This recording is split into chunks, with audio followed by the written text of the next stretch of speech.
Hey there, I'm Doug Gottschfeld. Now, people bird for a lot of reasons. One of the driving forces for many birders is finding or seeing rarities. I also happen to love a great story, so this next one is a real doozy for me.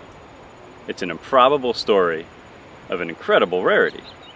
Chris Benesh has put together a tale of the right person, Dave Stejskal in this case, who was in the right place at the right time to find a rarity so astonishing that it caused birders from all over the United States to descend upon a little-known campsite in the remote mountains of southeast Arizona. It's a great story of long odds, an out-of-place bird, and some excellent fieldcraft. Let's head out and join Chris and Dave.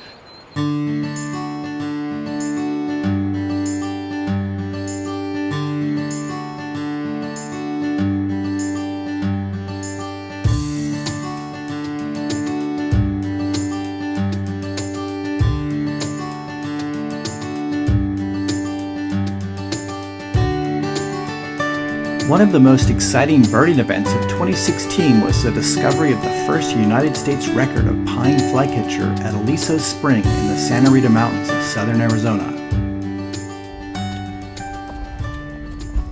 Aliso Spring is a tiny, mile-high oasis nestled in the east side of the Santa Rita Mountains, a sky island better known for its more famous canyons, Madera, Florida, and Montosa. Aliso Spring is not an easy place to visit. It requires a high-clearance, four-wheel drive vehicle and some tenacity to cover the several miles of memorably bad roads. Completely off the radar of birders, it is quite possible that Aliso Spring had never been birded prior to this discovery. Dave Stejskal and I recently visited this site to recount the incredible set of circumstances that led up to this remarkable find.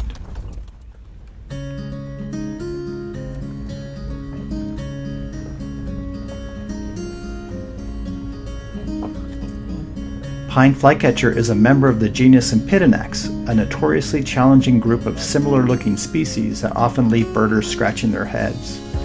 Many birders choose to ignore them completely. Pine Flycatcher occupies Madrean oak pine woodlands as close as 100 miles south of the U.S. border in the mountains of Sonora and Chihuahua, and ranges as far south as Guatemala.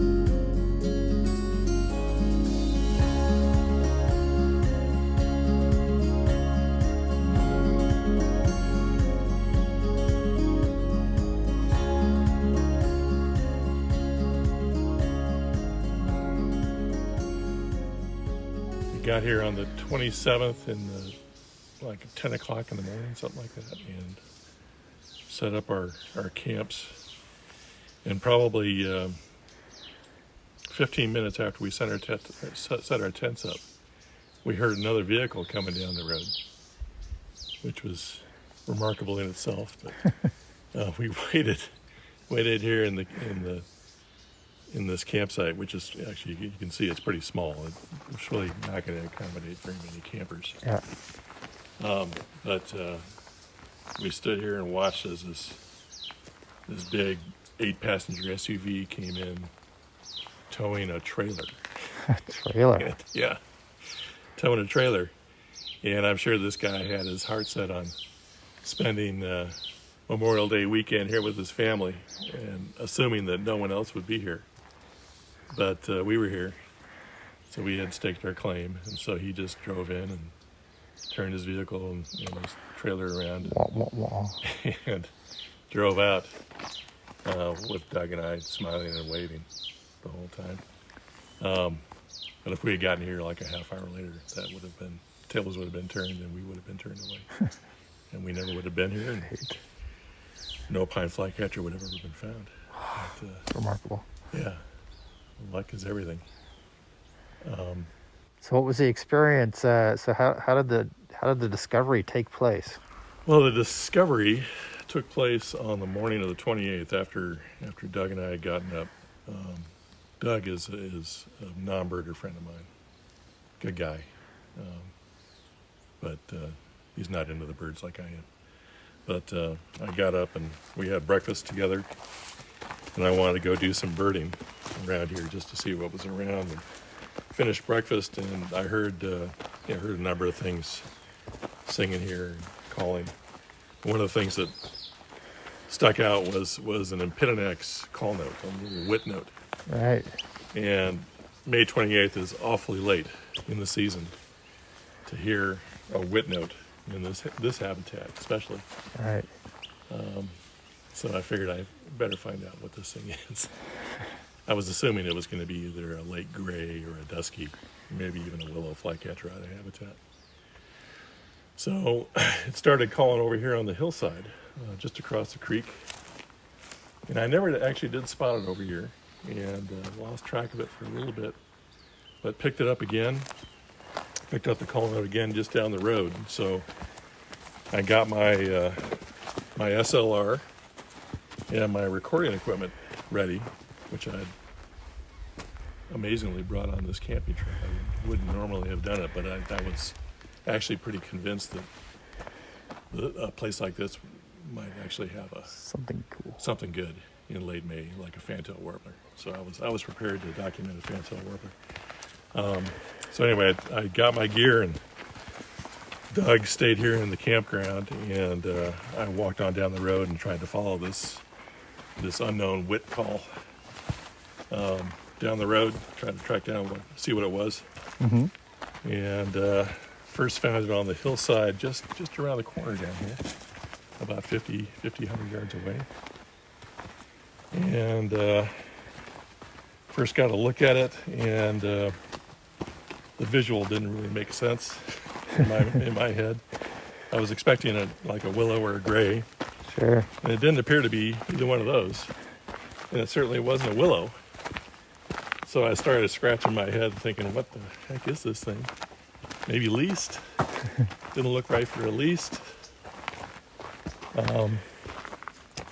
So I continued to track it and started getting some pictures. Got a little bit of sound recording of it. And one of the things that I noticed as I was following it around inside the forest here just off the road was that it looked like it was investigating potential nest sites, which is pretty wacky. If you know Impidinax down here in southern Arizona, there's no Impidinax with a wit note that nests down here except for buff-breasted flycatcher. Right. And willow flycatcher would be along a riparian, lowland riparian situation, and not in pine oak woodland like this. So actually, when I first saw it start to investigate potential nest sites, that's when it sort of clicked in my head that this thing could have been a pine flycatcher. Yeah. So it had been probably 25 years since I saw my last pine flycatcher in western Mexico.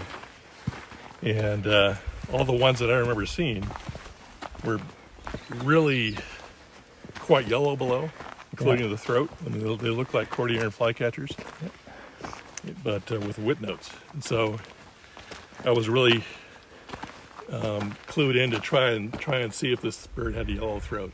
I knew it had some yellow on the underparts, but trying to get a good look at the throat, a good photograph of the throat, and got some good pics and started looking at the pics, and I could not detect any yellow at all in the throat. So I started having some doubts.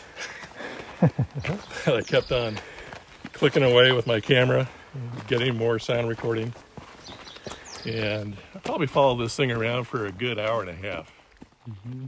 And well, the next move was to try and get the word out, get a second opinion, and our wives were late in arriving, and we weren't sure why they were so late. We thought they may have gotten lost, which is understandable in a place like this.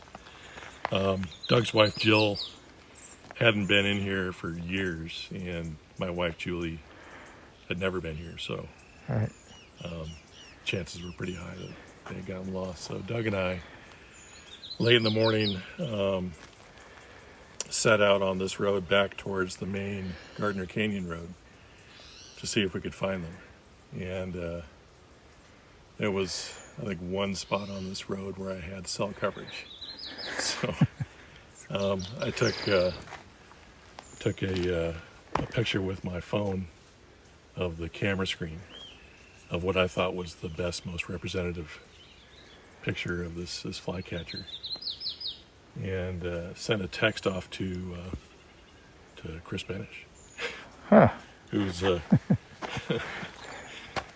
who's the guy holding the camera right now. But Chris is probably, if there's anyone who's been an expert in this state, it's Chris. So I sent this off to Chris and asked for an opinion. He was out on St. Paul Island in the Bering Sea on an Alaska tour.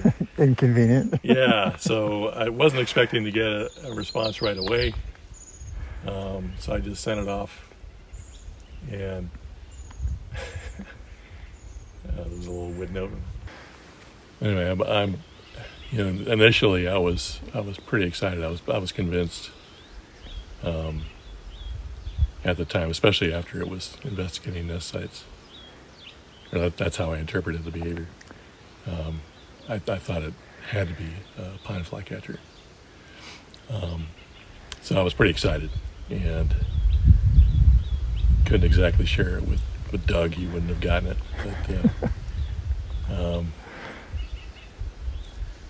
But being skeptical by nature, by the end of the day, I think I'd talked myself out of it. I convinced myself that it just must have been a funny, dusky flycatcher. It was late, and I was a little disappointed, but it was probably the right thing to do. You have to question, things like that, especially a first U.S. record like that with a very difficult genus. But it changed the next day. Sure, it changed. I saw that behavior of that flycatcher. It looked like it was investigating nest sites, and I thought, that's just crazy. Because there's no MPID in here other than Cordilleran, or maybe a buff-breasted that would nest in this habitat, and it clearly wasn't either one of those. So I felt a little vindicated when I saw a few days later, after people had started coming in to see this thing, that people were seeing that this bird was actually gathering nest material and starting to build a nest. Right above the campground, right above the campsite. And I think the branch where it was right up here. It was just right above the turnaround. And that thing had completed its nest by mid-June. And I think it sat on the nest until I think July 6th was the last time it was seen. Interesting tidbit about this story is that, I've lived in Arizona for over 50 years, and in Tucson since the late 80s, and I'd never been into Aliso Spring before in my life. Didn't even know it existed. And the only reason why we came in here is because we wanted to go camping with our friends Doug and Jill. And one of their favorite places to camp was Aliso Spring. So it was news to me, and I had no idea that this place even existed for that camping trip. So Chris, where were you when all this was happening? After I sent you the images and the little snippet of the call notes. So I was out on St. Paul Island in the Bering Sea, and with really crummy internet. But I managed to get your text to come through amazingly with your photo and your comments about it. And it was like, wow, that actually really looks pretty good. So I was really anxious to get back to Anchorage. And I think it was the next day that I got back to Anchorage. And I spent, even though it was the middle of the night, I spent like an hour or so like listening to some recordings, making some spectrograms, looking at the rest of your pictures you'd sent, and really felt convinced at that point that you'd nailed it, that it was a pine flycatcher. And but then I had this whole entire 19-day Alaska tour to do.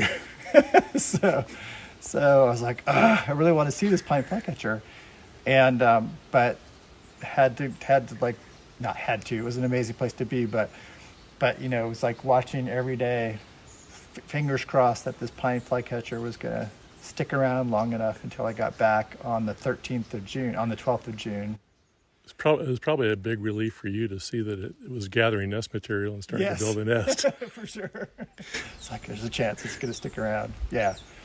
And Janine, a birding buddy of ours, she graciously took me and Deb Finch and Sean in to see it.